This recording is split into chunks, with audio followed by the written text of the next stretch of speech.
Ha? Ay talagang matindi itong abogado na ito. Dapat ikaw na abogado ka, nakikipaglabang ka, ay ayon lang sa mga turo ng ebidensya. Hindi ka pwedeng mag-fabricate ayon sa inyong mga sinumpaan na ika nga po itong kulin ng abogado na ito na nakakaawa daw itong si Alice Go diyan sa loob ng Pasig City Jail.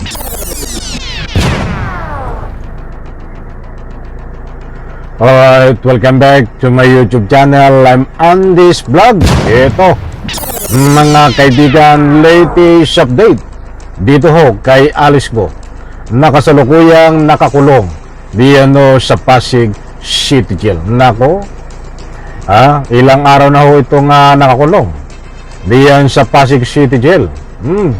At ayon ho sa ating nakuha na mga impormasyon, ay nakakaawa itong si Alice Go habang nakakulong diyan ho sa Pasig City Jail. Ano ang nangyari? Ano ang matinding nangyari dito kay Alice Go? Bakit kumakalat ho sa social media at sa kampo ng kanyang mga abogado na kahindik-hindik at nakakaawa ang nangyari dito ho sa dating mayor ng Banban Tarlac na si Alice Go? Ay hindi kasi sanay ito sa kulungan Ito ay sanay sumakay ng helikopter, sanay sa marangyang buhay, sanay ng kumakain ng anumang masarap nung hindi pa siya nakakulong. Datapuat sa puntong ito ay alamin din po natin kung ano ang buong katotohanan tungkol dito sa kahindik-hindik di umano na pangyayari habang nakakulong diyan sa loob ng Pasig City Jail. Itong si Alice Go ay naku po, talagang nakakaawa ang sinapit. Mga kaibigan, bago tayo magpatuloy at bago ko ibahagi sa inyo itong mainit na balita tungkol dito sa latest update kay Alice Go, ay gusto ko pong hingin ang inyong panig. Kayo po ba ay naaawa dito kay Alice Go habang siya ay nakakulong diyan sa Pasig City Jail? Any reaction diyan sa comment section, inaanyayan ko po kayong magbigay ng anumang public opinion. Heto, wag na po nating patagalin. Inaanyayan ko po kayo na patapusin ang kabuuan ng vlog na ito, at nang sa ganon lubos po nating maunawaan ano nga ba ang dahilan kung bakit nakakaawa ang sinapit nitong dating mayor ng Banban Tarlac na si Alice Go. Ito po ang kasagutan, mga mahal. Kanta sa loob. Pakiusap ko lang sa property, istigan nyo ng maayos para lumabas yung kasi ang hirap naman yung mga pang-isip yung plan may pag-isip kukonvict ka. So, pasensya na po kung medyo malabo yata ang audio. Kasi yan ang original audio. Ito po yung abogado niya nagsasalita dahil nakakaawa daw po. Ulitin ko ang sinasabi niya, nakakaawa ang kalagayan ni Alice Go dahil hindi daw po totoo itong mga bintang sa kanya at kinaso sa kanya. Ito pa. Wala naman silang pasihan na kagaya niya, sasabihin mo may mass break, wala naman mass break, diba? Sasabihin mo, Ayan, wala daw pong basihan. May gaya niyan, may lumalabas na mass grave.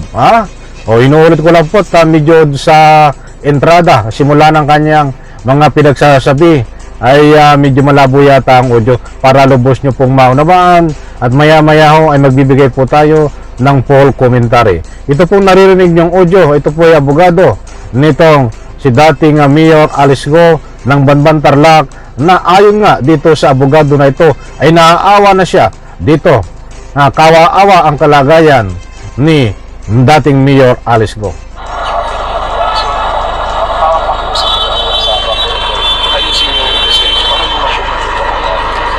kawawa naman yung mga tao na akusuhan mo ng isang bagay, sinabi mo sa media, sinabi mo sa public. Ayun na, medyo malabo, no? Uulitin ko, siya po ay nakikiusap kung pwede pakaimbestigahan ng mabuti. Sabi nito ang abogado na ito, dahil nakakaawa si Alice Go dahil wala daw po kamatibay na ebidensya yung binibintang po sa kanya. Anak ng katakot-takot itong abogado na ito. Malatapasyo rin to eh. Ha? Ay gumagamit ng character assassination din eh. Nang anumang kasiraan ay gumagamit po ito. At nang sa ganun makakuha ng simpatiya, maya-maya, bibigyan po natin ng full commentary. Dito muna natin bigyan ng daan itong sinasabi ng abogado na ito na nakakaawa daw itong si Alice Go Dian sa loob ng Pasig City Jail. Kung gano'n, the eyes of the public, guilty na yung tao. So, kaya nga nandiyan naman agencies natin para istikan nyo. Kasi kung totoo yan, kasuhan nyo. Kung hindi totoo yan, i-clarify nyo. Kasi kawawa naman yung mga tao. Kung hindi defense. Kung hindi daw totoo, ay wag kasuhan. Kung totoo, ay dapat kasuhan si Alice Go. Kaya nga kinasuhan, ano ka ba, abogado na ito? Kaya nga kinasuhan ay may ebidensya at totoo. Ano pa ang pinagsasabi mo? Dapat ang marinig sa inyo pinakamaganda, abogado na ito, ay sa korte. Sa korte na lang magkita dahil nandun na ang kaso. Ay dapat sinasabi lagi nitong abogado na ito eh. Na walang ebidensya. O bakit ka naghihimodok kung walang matibay na ebidensya itatak mo sa kukuti mo, abogado ni Alice Go? Ay pabor sa inyo kung walang matibay na ebidensya, mananalo kayo sa kaso. Ay bakit ka umiiyak ngayon? Na humihingi ka ng simpatiya na kung may ebidensya ay dapat kasuhan. Ay mayroon ng ebidensya, ano ka ba? Para ka namang paikot-ikot ka eh. Passport naman sila na Pilipino, tsaka meron naman sa birth certificate. So, kailangan mo muna i-cancel yun. Tsaka, alam mo, ang presumption of innocence na nasa. So, it's a fun. Uulitin ko ulit kasi medyo malabo yung sabi niya. Unang-una, ay Pilipino daw ito dahil may passport at may birth certificate. Anak ng katakot-takot, ikaw isaksak mo sa kukutin mo muli. Abogado ni Alice Go ay fake nga ang kanyang birth certificate. Kaya nagkaroon ng birth certificate ay pinagbabatayan mo na Pilipino si Alice Go. Ikaw na abogado, ikaw dahil may birth certificate, dahil may passport. Ay mga piki ang passport nila, mga baklas kung tawagin.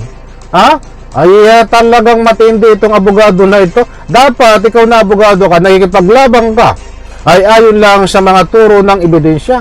Hindi ka pwedeng mag-fabricate ayon sa inyong mga sinumpaan na ika nga po itong kulin na hindi may hangganan kayo kung magtanggol ng inyong mga kliyente. Abay, mas malala pa ito kay Tapasio. Itong abogado na ito. One who alleges na ang knowledge sila naman sila naman naman yung Sir, kahapon nag-file po ng use of falsified documents and perjury complaint ni former Mayor Alice Go. Sir, should we get your comment? Of course, sasagutin natin naman sa I'm sure kapag nalang tayo ng order to answer, so sasagot tayo. Ayun mga kaibigan, pasensya na po kayo dito sa audio kasi yan pong original audio na interview sa kanya. Ito po yung abogado ni Alice Go, kaya tinuulit ko.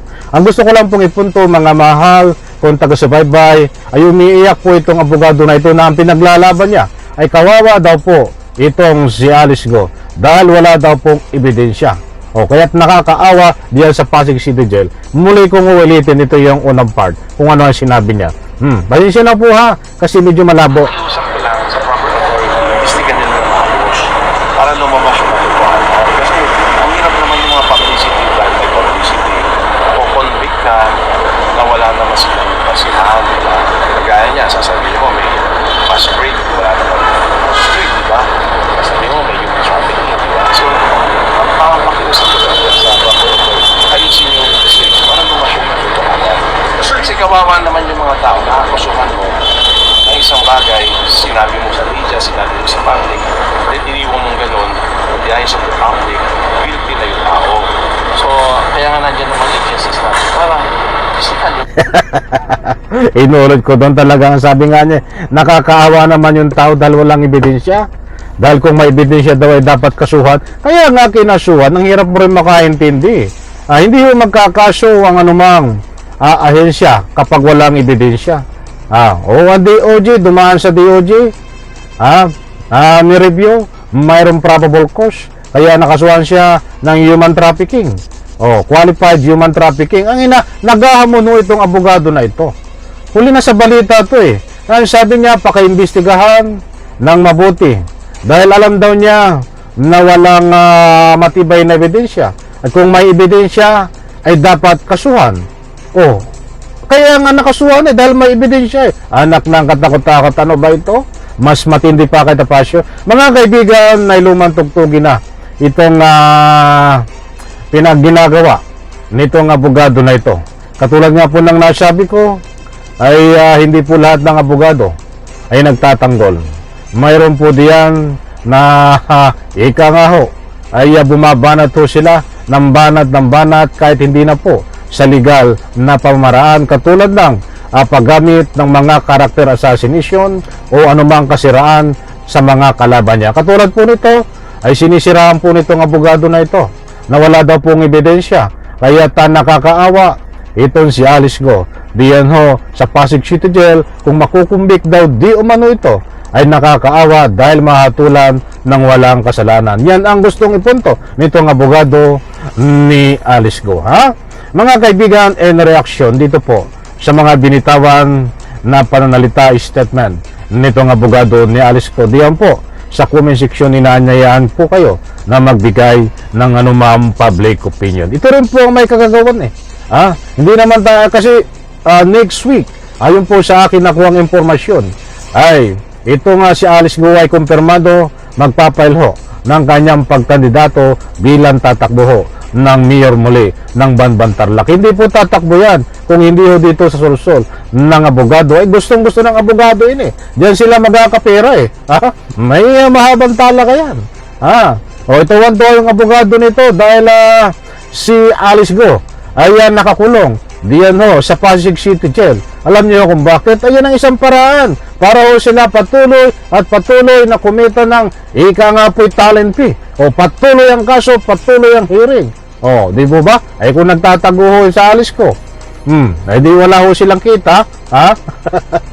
Maraming salamat. Pagpalain po tayo lahat. Sabay-sabay po nating i-like ang video na ito. Sa lahat po ng hindi pa nakasubscribe sa aking maliit pa na YouTube channel, please subscribe. Bye-bye.